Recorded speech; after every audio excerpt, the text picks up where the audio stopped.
Scene 22.6. Hey y'all, Artist Poet Girl here, also known as APGJamie, and today we're doing some experimenting with some Distress Oxides, shoe polish, and Ranger Distress Glaze. Okay? Now, I know you're not supposed to use Distress Oxides on glossy or semi-glossy or whatever printer photo paper. Okay, that's why they are. So I'm going to experiment with it, and I'm just smearing around some of the Distress Oxides with the little blending tool doolaller. And there's a list of ingredients in the description box below. Click on the word more to see more. There's tip jars too. Also, it helps with postage. Any hoodles. So on this first one, I'm just putting straight up the inks on there, and I'm going to dribble some waters on it, and it didn't do anything except aggravate the photo clay-like layer that's on the printer photo paper. I don't know what that stuff is called. It's some kind of chemical wizardry, science, magic stuff, y'all. And it doesn't do anything but get sticking. Okay, because that's what water does to most photo paper that you use in a printer. And if you just don't want to see the Distressed Oxide experiments, you can jump up to 12 minutes and 43 seconds, sort of more or less, and you'll see what I do with these experimental papers, because I like them. You know, there's not very many backgrounds I don't like. So anywho, there was something on there, so I was just scratching it off. Heat gun, y'all. There's a lot of heat gun in this, because photo paper, as you know, photo printer paper, does not like to be wet. And it takes it a while to dry. So I'm going to use shoe polish. Now, granted, I didn't scientifically experiment with this. It's just more, you know, goofing around experimenting. And so that's just a neutral shoe polish, which means it's clear. Okay, now it might deepen a color or two, but it's clear. It does not change the colors of these oxides. It smears them around and it kind of gets some of the ink on the little whatever magic pad I'm using there. And this is the Ranger Glaze, which is what you use when you use that Tim Holtz glossy paper that's meant for the oxides inks, y'all. And you know, the oxide inks will kind of bleed down, kind of dull out, and then you put that glazing on there and it just brightens right back up. So anyway, I was just checking to see what this is doing. I'm kind of letting it dry because, you know, waxy stuff kind of needs to dry. And I'm just taking a paper towel, dry paper towel, and buffing off the shoe polish side. And some of them I put the... well, no, we'll just wait till we get there, because it's been like, I don't know, 42 days since I recorded this. Well, no, not really, but anyway. As you can see, there's really not much difference between the glaze and the polish in this particular use, okay? So it's going to add another layer of colors on there, because they do still layer just fine. They layer just fine on this printer photo paper. Oh, I got to remember what it is and try to say all the words together. That's pink. Warren lipstick, I think, if you want the precise name of it. That's orange. Marmalade, something. I'm going to spread some more water on there, and still it does not lift up. It doesn't lift any of the color back up off of that. The only kind of droplet thing, heat gun, a lot of heat gun in this, y'all. It's just a lot of drying in here, and I cut out a lot of drying. So anyway, I piddled and farted around with this for probably over an hour, just piddling and making my project that comes up at 12 minutes and 43 odd seconds or something like that. So anyway, oh, that was weird. Anyways, I forgot what I was going to say, because something weird, my paper did something weird. I don't know, it was weird. Weird. a lot of drying. But the water doesn't lift up any of the ink. It doesn't make it oxide. Well, in a few places it did oxide, but not very many. What the water droplets actually sort of do is they change that, whatever the photo finish on here is, and you can see them, but it's more of a actual texture thing. Okay. Heat gun a lot in this one, y'all. So just keep saying heat gun. And on some of these, I get a little confused on what side is what, and end up putting shoe polish all over this one on that side, and I probably put glaze and stuff on it, and I don't know. And I'm just not real scientific like that, because real scientific experiment, you'd have a little piece of paper over here, and you'd have a control and all that stuff, and yeah. So I'm just wiping it all up, polishing it up. See, that's pretty. It looks good. They look really amazing, y'all. I'm really stinking happy with them. And I really couldn't tell texture-wise or visually the glaze from the shoe polish. In the particular instance of using printer photo paper. And I was just reading it to see if I need to let it dry, and it really, I don't know if it said. So I'm just polishing over the whole thing, and shoe polish, glaze and stuff. It's all the same. They smell different. That's about it. Shoe polish smells like shoe polish, But they're both kind of a waxy type stuff. Just saying, they are, both kind of a waxy stuff. And they feel really smooth. How photo printer paper will kind of, your hand will kind of like skip on it. I mean, it's smooth, but it'll kind of like stick smooth, yeah. With the glaze and the shoe polish on both of them, just slides over like butter. So on this particular spearmint card piece, I'm putting the shoe polish down, and then I'll put the glazing down on the other side. I'm actually going to write on the back of it, which is which. So yeah. I'm just kind of drying it, fanning it with my hand, because we get enough heat gun. Once we put the colors and the waters on there, it takes a while to make them dry. It really did. And when I say takes a while, normally you can heat gun, I don't know, 1-2 minutes maybe with the Distress inks and the water. But with this one, it was more like 5 minutes, depending on how big your puddles were and where it ran and stuff like that. So... And it did leave a sticky texture until it totally dried. And what I mean by totally dry was like 30 minutes after, when it really got dry. Just saying. Because I'm not scientifically experimenting here. I'm just play experimenting. And did I raise that up so you could see if there was a difference? I don't think so. But there's no difference. If I hadn't labeled the back, I'd have never known what was what. And I did this to see if it made a difference with the water with when you put it on the photo printer paper. You know how it gets a little sticky gooey? And it did not get as sticky gooey, but it still did. Just not as much. Okay? So maybe a couple layers. I don't know.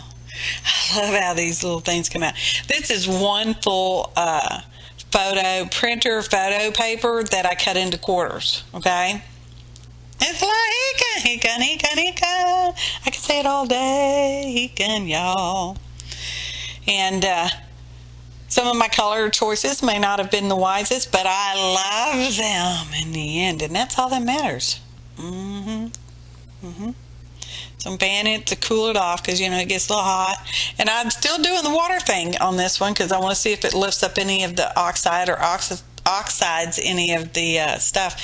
And it really doesn't. Like I said before, it's the same thing. You can kind of see where the droplets were, but that's only because it moved the photo chemical finish, whatever that stuff is. So I'm going to put another layer on here. And that's amber and probably that iced pine or whatever it is, y'all. I don't remember what it is. But I do love these colors. And I think I used the vintage photo on this one. And that came out kind of red looking in my screen. Okay? But it's not in real life. love these things. Like I said, there's not a whole lot of backgrounds I don't like. I wouldn't say there was none. There's just not a lot, because y'all know I love making backgrounds anyway, because I just like making them. And that's just another piece, one more piece. Like I said, I cut it in quarters, so I had 4 of them. And that piece was just laying over there, and I thought, well, I'm just going to smoosh that right up here, because I'm almost done, tired of experimenting. Actually, I'm kind of tired of heat gunning, y'all. Truthfully, yeah. Because I peeled with this, what did I say, a little over an hour? Maybe it was like an hour and a half, including the project, okay? That really didn't have any heat gun in it. All your heat gun's in this experimenting part. So, yeah. So I'm just going to put a coat on the outside, which does gloss it up just a little bit. But this was not real super glossy paper, printer, photo paper to begin with. Okay? Okay. So there I'm just smearing it on, buffing it off, smearing it on, buffing it off, buffing it off. And I'm not sure, hopefully you guys can see once we get on the big screen. See, that part was still wet, so now it's kind of rubbing off. You know how it gets a little, yeah. That's what happened right there. There's a couple spots on this one. I think I smooshed it around too much. Slapping and dragging too much. Slap that dragging too much. Yeah, can't really see a difference. Nope. So what are we going to do with this one? I don't know. Oh, let's put a lot of orange on there. Oh, let's put some fired brick on there. I like all these. Even that funny looking yellow one with the gray heat gun, y'all. And, yeah, they come out real pretty. Just saying. See? That's me waving my hand. Can't tell the difference. That's got something stuck on it. Whatever. Yep, there again. Can't tell the difference. Now, they don't look like a whole lot right here. But y'all just wait when we start our project here in just about 30 seconds. Well, actually, I'm going to show you a little photo montage of the four chunks of computer photo paper. Printer photo paper. I like them all. And seriously, on this particular instance, couldn't tell the difference between the shoe polish and the glaze. I don't have that other paper to experiment on that, so I don't know. Somebody else take over that part, okay? So I used these die cuts, and I just used that, wish flower looking one, or whatever that flower right there is, and just plain old white cardstock pieces I got laying around. And some of them didn't cut out really well, so I'm just going to use them, and I'm going to build up my flower base there, and just glue that one underneath the other one, and then a third one on top. And some get stacks of 3, and some get stacks of 2, and some don't get stacked or a couple of flowers didn't get stacked at all, because I end up making 8 greeting cards from those 4 different Distress Oxide spearmint papers. Okay? Okay. And that's just the glue ball in there, because it's got that little needle tip on there, it just makes gluing in fine little tiny spots easier. Building it up. Now, y'all have seen Jennifer McGuire do this a lot. Well, maybe not a lot. Depends on how much you watch her. So, and she was the inspiration for layering these pieces.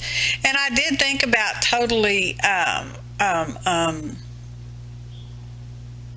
I got to think of that other word, heat embossing them, okay, the whole thing. But I thought, no, I just want to do parts of it, all right? I just want to do parts of it. So here I am cutting down my papers to fit my cards, sort of, because this is not a full mat. I'm cutting them into squares. I had originally thought to cut my greeting card bases into squares themselves, and then I thought, no, I think it's higher postage when you mail a square envelope. I know it sounds ridiculous, but it's a whole machine issue, so I left them rectangles. And I have some square frame thing dies, and I cut out this particular size because it's the size that worked out really well. Okay, it's not too big for my card base, and I had enough of my background Distress Experiment paper stuff. I know I sound like I'm rattling. Whatever. See? And I wishy-washy between using black or using white. I thought, no, I'm going to use white because I like the white. I know it's the time of year where, everything's all supposed to be dark and dramatic and blah, blah, blah, and white's more springy, blah, blah, blah. But I liked it in the white. See, that's what I'm going to do. I'm going to cut that at an angle, and I'm going to stick it like it's kind of coming out of the corner. And some of them look like they're coming out of the corner, and some of them didn't quite make it to the corner. But, so it goes. Now we're going to emboss them, and I've got this Zig Embossing Pen thing over here. And truthfully, the embossing didn't come out quite the way I thought it would, because for some reason this Zig pen, when I put my gold holographic powder on it, or whatever the color is, description box below, list of ingredients, y'all, it made it turn a funny greenish color. And it wasn't ugly. It's kind of weird. It almost looks like, hydrangeas, when they're that greeny hydrangea, that greeny hydrangea color. It all kind of looked like that. And I thought, yeah, I kind of like that. And then I tried one with, because I have some other embossing ink pens in colors, bright colors. And I tried one of them, didn't like it at all. I mean, it did well with the embossing and all that, but I didn't like how it looked on the card. So I didn't do that.